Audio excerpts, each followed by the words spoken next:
महायुतीच्या सरकारने हा जो ओला दुष्काळ झाला त्याला 36,000चं पॅकेज जे आहे महायुतीच्या सरकारने दिलं। त्याच्यानंतर देखील अजून माननीय मुख्यमंत्री मोदयांनी सांगितलेलं आहे की जे काही शेतकऱ्यांना द्यायचे ते शेतकऱ्यांना देण्याचं काम आम्ही करणारच आहोत। त्याचबरोबर शिंदेसाहेब जेव्हा मुख्यमंत्री होते तेव्हा NDRFचे निकष बदलून शेतकऱ्यांना मदत करण्याचं काम देखील आमच्याच महायुती सरकार। शेतकऱ्यांच्या बांधावरती जायचं इलेक्शन आल्यामुळे आणि शेतकऱ्यांना सांगायचं की माझ्या हातात काही नाही।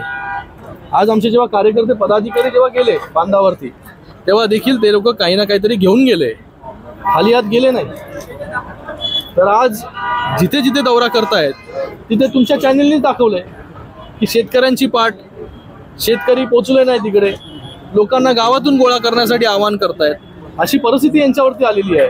कारण की जेव्हा 2.5 वर्ष जेव्हा मुख्यमंत्री होते तेव्हा यांचं सरकार होतं तेव्हा कुठली मदत जी आहे शेतकऱ्यांना केली? तर शेतकऱ्यांना महायुतीच्या सरकारवरती पूर्ण विश्वास आहे आणि जी काय मदत होणार आहे ती महायुतीच्या सरकारच्या माध्यमाने होईल। कधी होईल असं वाटतं तुम्हाला? मुख्यमंत्री मोदयांनी सांगितलेलं आहे, मला वाटतं परवाच त्यांचं स्टेटमेंट आहे की लवकरात लवकर जी आहे कर्जमाफी जी आहे पूर्णपणे ही शेतकऱ्यांची करण्यात येईल। त्याच्यावरती विचार भूमिका असेल?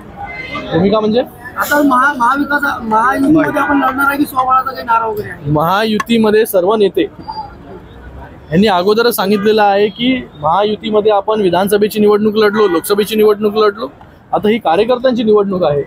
याच्यामध्ये देखील बहुतेक ठिकाणी जे आहे महायुतीमध्येच निवडणूक होईल, पण काही तुरळक ठिकाणी काही कार्यकर्त्यांची, काही लोकल लेवलला काही समीकरणं असतील त्याच्यावरती जे आहे लोकल नेत्यांना जे आहे त्यांच्या लेवलला निर्णय घेण्याचा अधिकार देखील पक्षांनी, तिन्ही पक्षांनी दिलेले आहेत।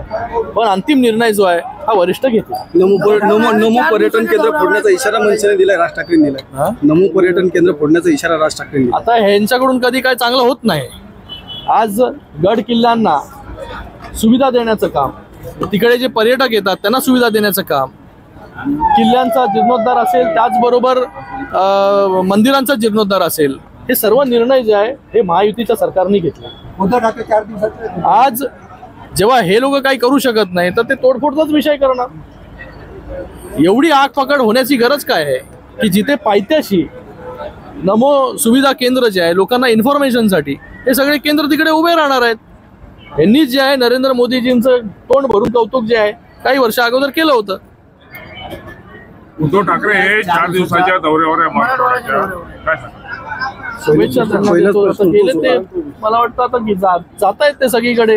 रिस्पॉन्स काय मिळतोय ते तुमच्या वृत्तवाहिनी जे आहेत हे दाखवत आहेत सगळीकडे आणि लोकांचा देखील जो आहे हा विश्वास जो आहे हा निवडणुकीच्या वेळेस तिथे येणार, काहीतरी खोटी आश्वासनं देणार त्याच्यावरती राहिलेलं नाही। राणे ने कहा है कि हिजाब पहनकर बार बार वोटिंग होती है, उसके ऊपर ध्यान नहीं देते और दोबारा मतदान होता है तो उसके ऊपर विरोधक बार बार उसको टारगेट कर रहे हैं। इलेक्शन कमीशन की प्रेस कॉन्फ्रेंस आपने कल देखी होगी कि उन्होंने उसके अंदर क्लियरली कहा है कि जो दो बार जिसका नाम है उसके नाम के आगे जो है स्ट्राइक मार्क आएगा और वो आइडेंटिफाई किया जाएगा, उसको निकाला जाएगा। तो मुझे लगता है कि कल के प्रेस कॉन्फ्रेंस में बहुत कुछ चीज़ें जो है क्लियर हो गई है। तो जिसका बोगस नाम है, जिसका 2 बार नाम है, ये सब के ऊपर कार्रवाई जो है वो होने शिंदे साहेबांनी आणि भुजबळ साहेबांची मध्ये घुसखोरी चालल्याची चर्चा आहे, काय? अरे बाबा, चर्चा आता तुम्हीच घडवता चर्चा या सगळ्या गोष्टी। तेजस्वी यादव कहते हैं कि हम 20 महीने में बिहार को बदल देंगे और उसके ऊपर अमित शाह ने कहा है कि हम फिर से जंगल राज नहीं आने देंगे। अरे बिहार में NDA की सरकार वहाँ पे आने वाली है और मुझे लगता है कि जो कुछ बिहार को देना है वो केंद्र सरकार से के माध्यम से NDA की सरकार वहाँ पर करेगी।